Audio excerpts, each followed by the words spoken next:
What's good, YouTube? Hey, man, say, man, in the day. Hey, first of all, I want to thank y'all for rocking out with Popping Out Shit Podcaster. You know. And I want to shout out my co host, Flip the Savage. You dig that? You know how we bounce back and forth with things, man. Bro, rock out, I rock out. Bro, rock out, I rock out. Especially when we both got different things going on at different timings, you know. So shout out my brother, man. You know I'm gonna keep it working. But in the meantime, we gonna go to Cincinnati. This a father's vengeance. 24 hours after his son was killed on camera, man. It's crazy. I mean, I told y'all the world is wicked, man. They not sparing kids. They not doing nothing, man. Like I don't get this shit out here. Like me personally, I grew, man, and I thank God I grew, man. I stay out the way of everything. Must have. You know what I mean? Make it back to the crib. You know what I mean? But I ain't gonna hold y'all no longer, man. Let's get into it, man. And hold on, before I even start with that, shout out to family. Cause I told you I be getting all my little Jones from the family like that. He be on point. So shout out to the family TV, man. You already know it.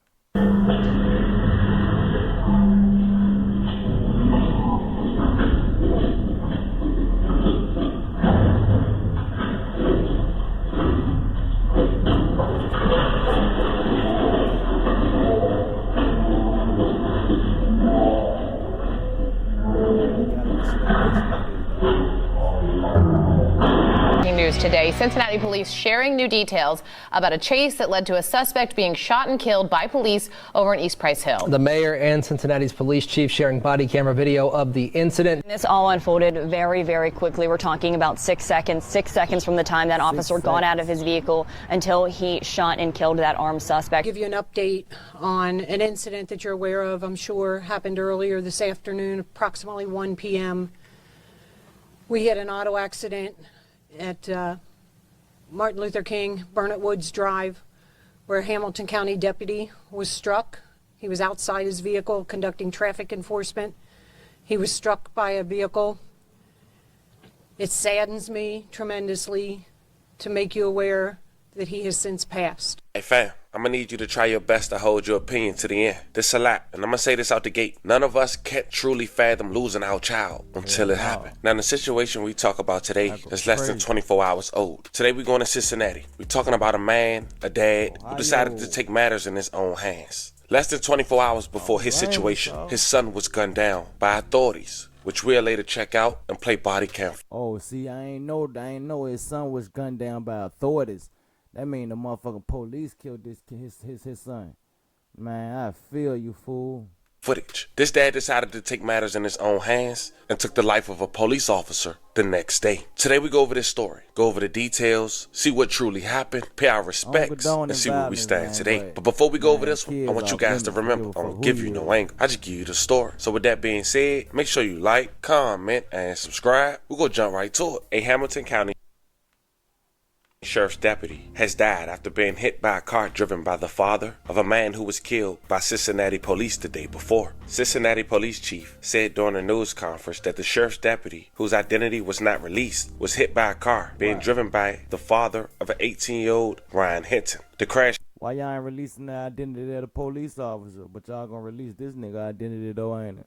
Shit crazy. Happened around 1 p.m. May 2nd, 2025. The crash come a day after police fatally shot Hinton in East Prince Hill during a car theft investigation. Here's the facts. You see, the crash occurred around 1 p.m., just a few hours before the beginning of graduation ceremonies for the University of Cincinnati. It happened near the corner of Martin Luther King Drive in the CUF neighborhood, north of University of Cincinnati's campus. The deputy was outside of his vehicle, operating at a traffic light, when a car driven by Hinton's father, Ronnie Hinton Jr., entered the intersection and struck them. The deputy and Hinton's father were transported to the hospital in critical condition. The deputy later died. May he rest in peace, and love and condolences to his family. Traffic on Martin Luther King Drive was closed for several hours after the crash. The road reopened shortly after. So did he kill him? Did he kill him from just hitting him with the car, running into him with the car, or he used a weapon to kill him? That's what I'm confused on. 6 p.m. Now, though the deputy name has not been identified, authorities say he recently retired from Hamilton County Sheriff's Office and was working a special detail by directing traffic for the graduation. Quoting, the officer was just out doing his job. End quote. 38-year-old Rodney Hinton Jr. was arrested and charged with aggravated murder. So now we got that squared away. Let's go back 24 hours. On May 1st, 2025, the day before the fatal crash, Cincinnati police went to an apartment complex in East Prince Hill after learning a stolen vehicle was found there. 4 suspects, who police believe stole the car, took off running into the woods, some in different directions. One officer chased 18-year-old Ryan Hinton, who was seen holding a firearm. Allegedly, the officer called out twice that Hinton had a firearm, but the suspect tripped but continued to run between 2 dumpsters with the firearm in his hand before he encountered another officer. The other officer was pursuing someone else when the armed suspect emerged from between the dumpsters. The body cam footage, which you'll later check out, showed the officer fire 45 rounds at the suspect as he ran into the officer's direction. But here's the huge concern here. The officer said in an interview that the suspect pointed a firearm at him, but that allegation can't be confirmed because the body cam footage was blurred as he was running. But check it out. Yesterday morning, following a report of a stolen vehicle, Cincinnati police officers were involved in a shooting in East Price Hill that resulted in the death of 1 man. I'm here with Police Chief Teresa Thigi, Councilmember Scotty Johnson, City Solicitor Emily Smart-Warner, and Assistant City Manager John Brzezina. We as a city take the loss of life extremely seriously in every circumstance. It is always a tragedy, and it's a tragedy here today. And the processes we have in place because of the collaborative agreement are here to ensure transparency and clarity as we move forward. At the top, I want to thank our police department and all the first responders for their work to keep surrounding residents safe during this incident and during the ensuing search for the remaining suspects. As with every officer-involved shooting, there will be an investigation into this incident with the citizens' complaint. I tell you one thing, they definitely know how to put on a good talk, like they try to show they care. Man, y'all people don't give a fuck for real. Y'all probably care about that officer, but nothing else. Authority and CPD running parallel investigations. As always, we are committed to a thorough process in accordance with the collaborative, and I'm confident that the CCA, our police department, and our city administration will direct these investigations with transparency and clarity. Thankfully, all the responding officers were unharmed. Thank you, and I will now invite Teresa Thigi to speak. Teresa Thigi. Good morning, everybody. She look like she mean Thanks for business. joining us today. Before I start with the presentation itself, I want to say, when an incident like this one that happened yesterday occurs, the impact is felt long after the moment itself. The emotional toll doesn't end quickly. It lingers with the families, the officers, and the community for an extended period of time. Officers across the country confront dangerous situations every day, sometimes more than once a day. They are often compelled to make split-second decisions to protect others and themselves when faced with immediate threats. Yesterday was one of those occurrences. Let me be very direct. We cannot allow individuals to flee from officers with a loaded firearm aimed at them. Yeah, I feel it. When this happens, the outcome is almost always tragic. No one wins, and But y'all everyone say that involved even- is affected. Bro, they say that shit even when motherfuckers don't got no gun though. Should be crazy. As I review the sequence of events from yesterday, you'll see exactly how rapidly these things evolved, and it will permanently alter the lives of everyone involved. Mom. So to give you an idea, this is 2500 Warsaw. I'm going to step out in front for a minute. Warsaw Avenue is down here. This is the long driveway. It goes up a hill. Where the incident occurred is at the dead end of the parking lot back here. You'll see vehicles there now. you'll see a photo. The stolen car that we're going to talk about was backed into a parking spot back there. Do not pay your next car insurance bill. Repeat, do not pay your bill yet. So I found this.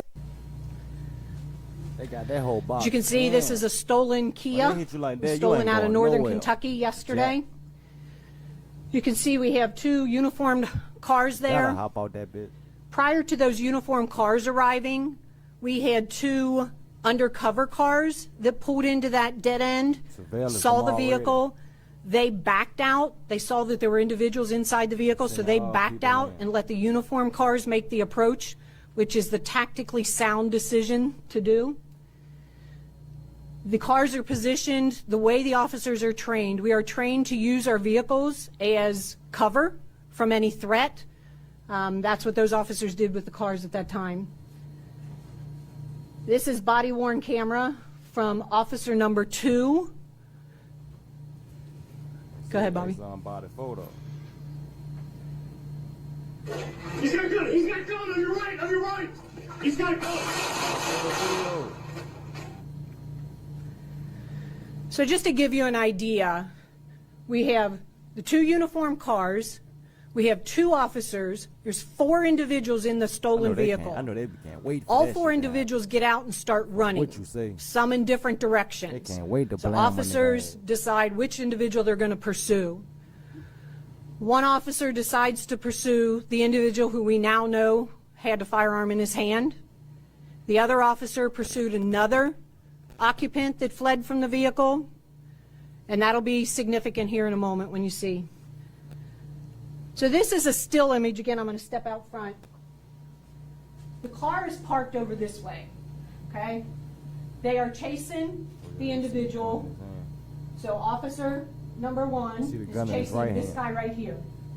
Okay, this is the guy we ultimately end up shooting. The other officer who actually fires the shot on this individual is chasing a different individual further out this way, in this direction. Okay? Right, you did As something this like officer is chasing him, he sees a firearm in his hand, and he yells, "Gun, gun," he's got a that. gun. Yeah. This individual How the fuck you slips, fall? trips, whatever, falls on the concrete right here. Crazy, man. Other officers that were also there say in their interview, they heard the firearm hit the concrete. They heard the metal from the firearm hit the concrete. This individual gets up, still has the firearm in his hand, and continues to run through the dumpsters. Go ahead, Bonnie. Come on, I want to see that shit. They don't know. I So want these to are play some the still video, photos. man. This is the officer who originally Yeah, saw show him that with the shit. firearm in his hand, calling it out. He runs through the dumpsters. I know. This officer knows that there. Hey, for real, I know that man shitted his drawers, bro, when he came in direct contact with that officer right there. Like, you thinking you running through the cut ready to get away, and you goddamn head on, face to face with another nigga. I know he like, fuck. There's another officer here Damn. that is going to ultimately encounter him when he comes through the dumpsters. So he makes him aware of that. He shouts out to him, "On your right, on your right." He's on your right. And that's where this individual comes out from between the dumpsters. This is the other officer, the one who fires the shot. This is his body camera as he approaches the scene. Again, I ain't see shit. He's good! Get fucked out! Look, y'all, now don't stop it right there. Stop it right there. This is the Fuck firearm that him was up. recovered at the scene after the individual was shot. This is what he had in his hand Yeah, that while the glizzy. officers were chasing him. Ooh, yeah, that It's just a photo of it here at Criminalistics. And he had that ding-a-ling on it. Remember I told you he fell That on the bitch pretty, concrete? too. The officers said that they heard the metal hit the ground. There are 3 spots on here where this Wait, gun if- has if- scratches on it. We But if believe it's on that those side, the occurred gun would have been in his when left he hand. hit the ground with when the he firearm. when he hit the ground, that's the crazy What's thing. that? If the scratches on that side, that means the gun was in his left hand. On that joint, the gun was in his right hand. So, them fucking scratches was already on the gun. Y'all bullshit. Firearm is that, Chief? Semi-automatic. I don't know the make and model. That bitch look like a 9 or something. This is a second. Sorry, Bobby, can you go back one frame, please? This magazine was in the firearm. That's an extended magazine, so it holds more rounds. Go ahead. This is a second magazine that was located in his sweatshirt pocket. Oh, he was jacket loaded. pocket. He was ready. And that is the magazine from that second. That bitch got 16 in there. Oh, that's another jump. This is another firearm that was located inside the stolen vehicle. Glock. Oh, that's Glock 17. This is a firearm that was also stolen out of northern Kentucky sometime yesterday, early yesterday morning. Yeah, I know it was a 9. Approximately, we believe, based on timelines. This was stolen from a vehicle in northern Kentucky, and then they went on to steal the vehicle that's involved in the incident. Damn, they stole the gun and the nigga car. So because we are still attempting to 100% verify the individual's identity, the individual who we shot, we're going to list him as John Doe until we can 100% verify that for you. The other 3 individuals that were in the car all ran. This was an extensive search for these individuals. I don't know if anybody's familiar with 2500 Warsaw. It is steep terrain, both directions from that parking lot, heavily wooded. They ran into that area in different directions. And we happen to have as a mama birthday, hours of the day that we had several canines available and our drone operators available. So we deployed both of those, got some assistance from community members who were calling us, and we ultimately apprehended this gentleman as well as this gentleman. We still have another person we're looking for. We are attempting to positively identify him, and we'll continue to search for him. As you know, per Marcy's law, we're not going to reveal the officers' names, the officers who were involved, but here is their information.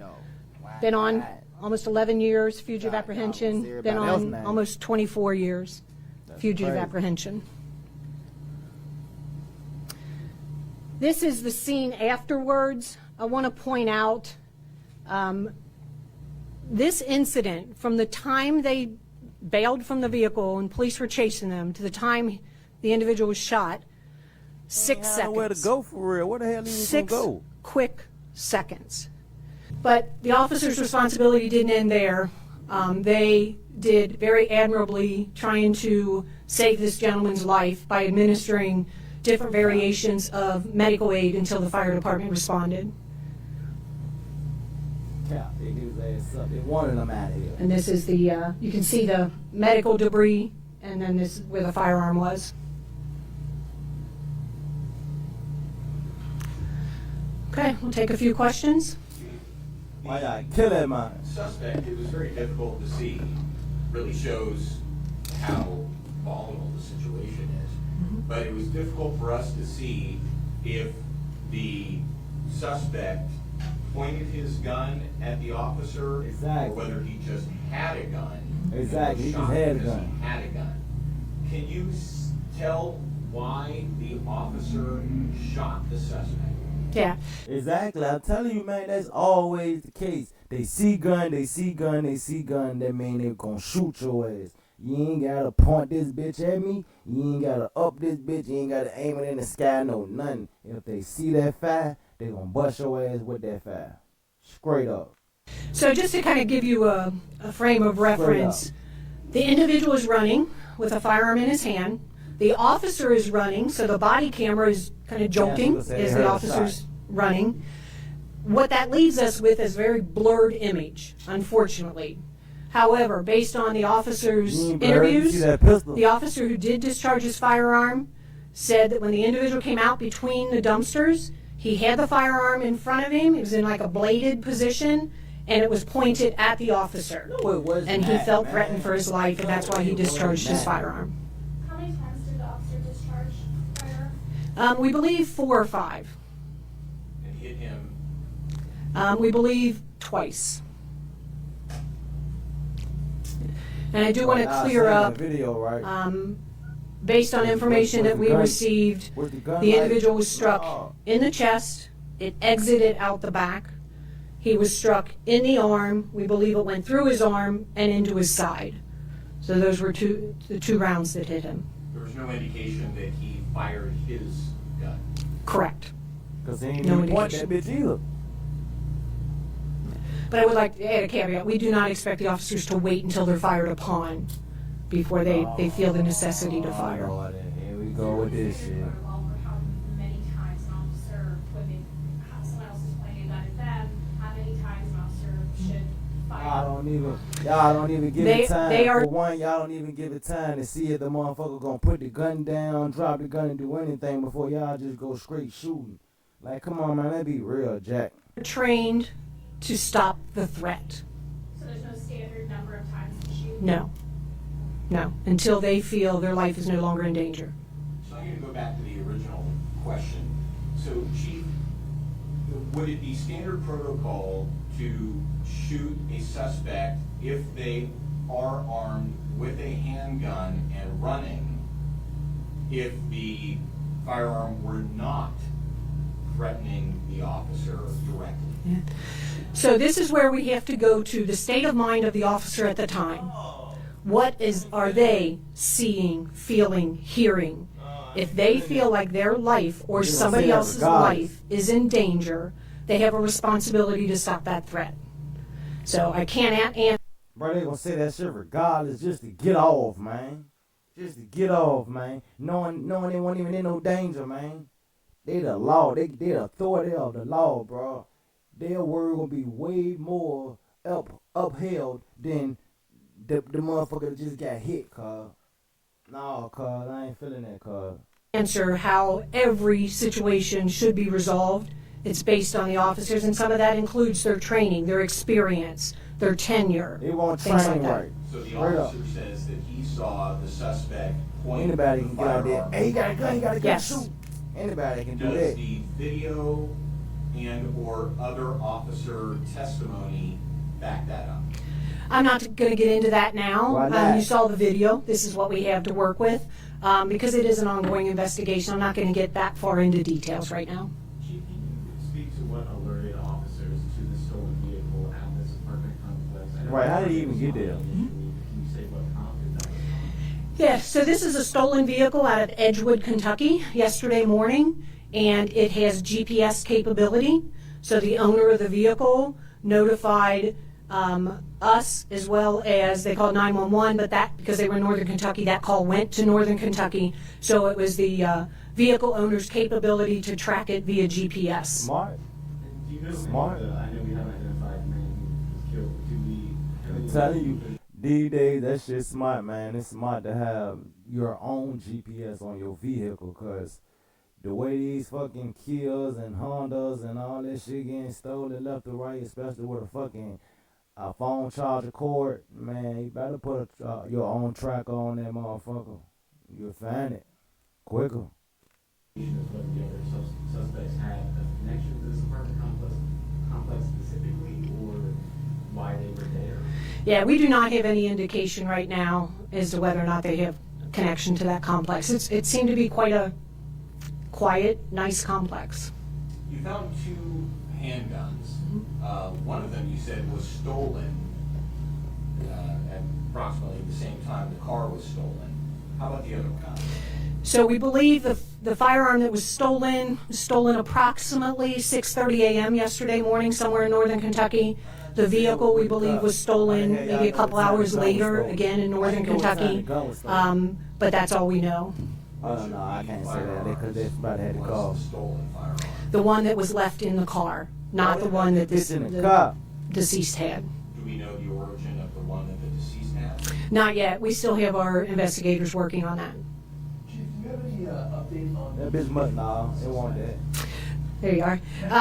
We do. We're working, like I said, to identify him, and we will use whatever resources we need to try to locate him. Can you talk about how the two suspects were apprehended, where they were apprehended, and what they Yeah, so they're quite agile. They covered a lot of ground. Like I said, it's heavily wooded, and it's quite a terrain, hilly terrain. One of them I know made their way up towards the summit area, still in East Price Hill. They were all still in Price Hill, but I don't know the exact addresses where they were apprehended. We used a lot of resources to locate them. So Now y'all use a lot of resources, but how the hell you use a lot of resources if it's a GPS on the car? The last 6 weeks. All the only gotta do is tell y'all where it at. Y'all gonna go right to Do it. you have any thoughts on that? I think that the media coverage of this and therefore the public perception of it is, wow, there have been a lot of officer-involved shootings lately. Yeah, so I can't speak to the ones that occurred outside of the city limits. My message would just be, unfortunately, this is a potential outcome when you interact with police and you are armed with a weapon, whether it's an edged weapon, a firearm, or if you fail to comply, you're armed and you fail to comply with what an officer says. This is where we end up. And it is unfortunate, it is preventable, and no officer wants to go through this. I don't want families to go through this, but at the end of the day, we have to provide the safest city that we can provide. So officers knew before rounding that dumpster that he was armed, because the other officer had yelled out, and also he had gone in front of the dumpster, they'd heard the weapon. Is there was there any other option, like when they realized he was armed, than going around the side of the dumpster to confront and chase down the suspect, knowing he was armed? Like, I mean, it wasn't like he was running into a crowd of people; it was an empty wooden Okay. area. All right. If you recall what I said, though, that officer who fired was actually chasing a different suspect when he encountered the individual armed with a firearm. And again, total 6 seconds. So for them to process and determine a different course of action, I think is unreasonable. Stop playing. How can you process all that in 6 seconds and say he was aiming at you in 6 seconds? 6. I'm sorry? That's 6 seconds from the apprehension to the shots. No, 6 seconds from the time they pulled up and the people jumped out of the car to the time that he was shot. This is You said there was a magazine in the weapon. The picture showed a round above the weapon. Was there a round in the chamber as well? Yeah, that is normally how our criminalistics will process it. If there's one in the chamber, they will take it out, and then they will also display rounds that were in the magazine. So there was a round found in the chamber then? I would have to ask the investigators for confirmation of that, but I believe so. Thank you. All right. It better be Thank one you. in that motherfucking head. Update on an incident that you're aware of, I'm sure, happened earlier this afternoon, approximately 1 p.m. We had an auto accident at Martin Luther King, Burnett Woods Drive, where a Hamilton County deputy was struck.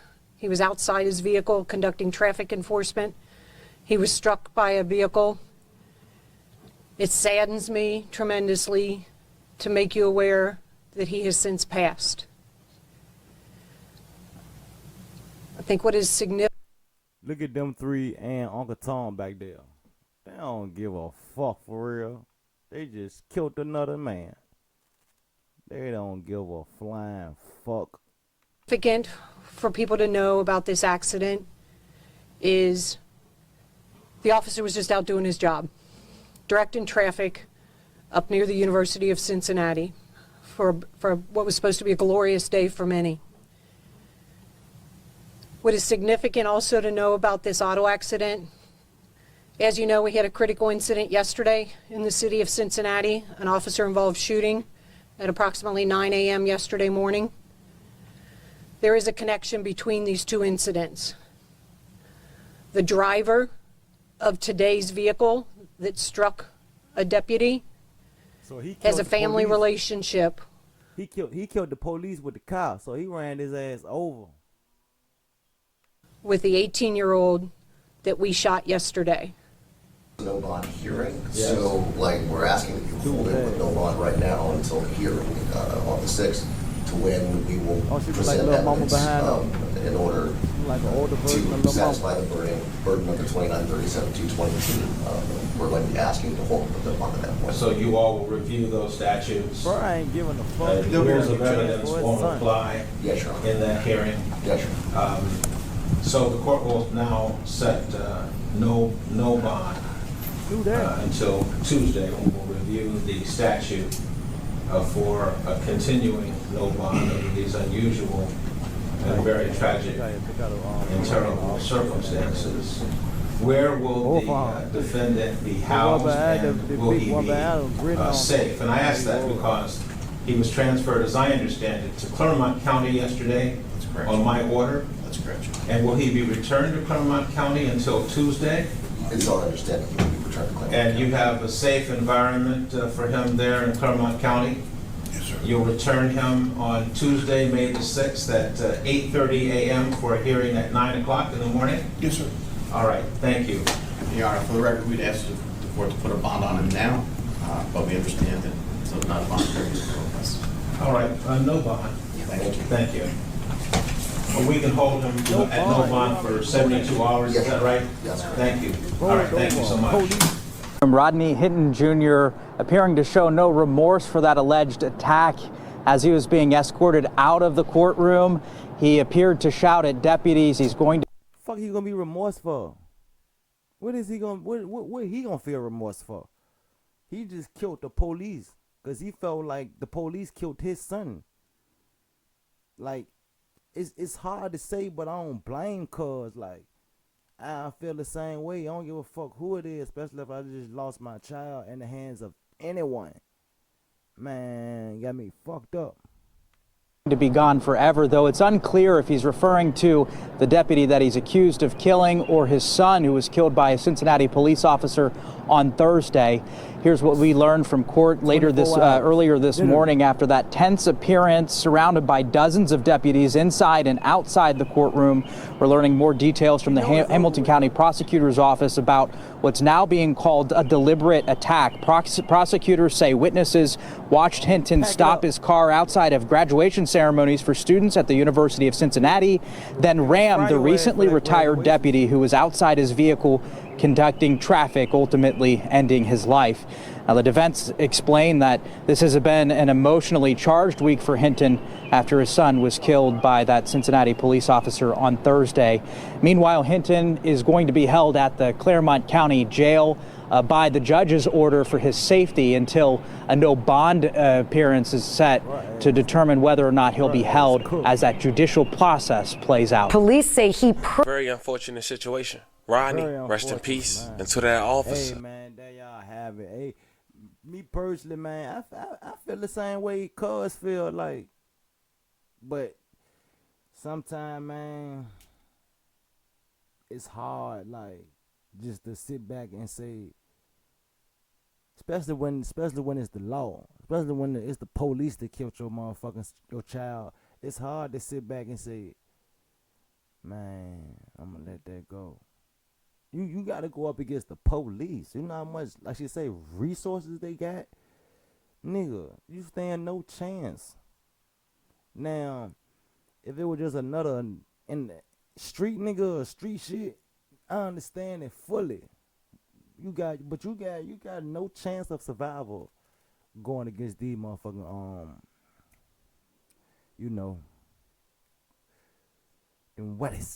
them whitest, especially when you just killed one of theirs too.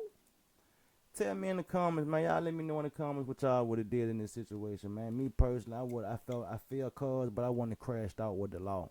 I wouldn't have did that, man. Man, people, you do that, you hurt the police, man. When people give you hell in and out that motherfucking jail. You in the jail, oh man, the deputies fucking you over. They fucking you over. They gonna beat your ass. They fucking you over.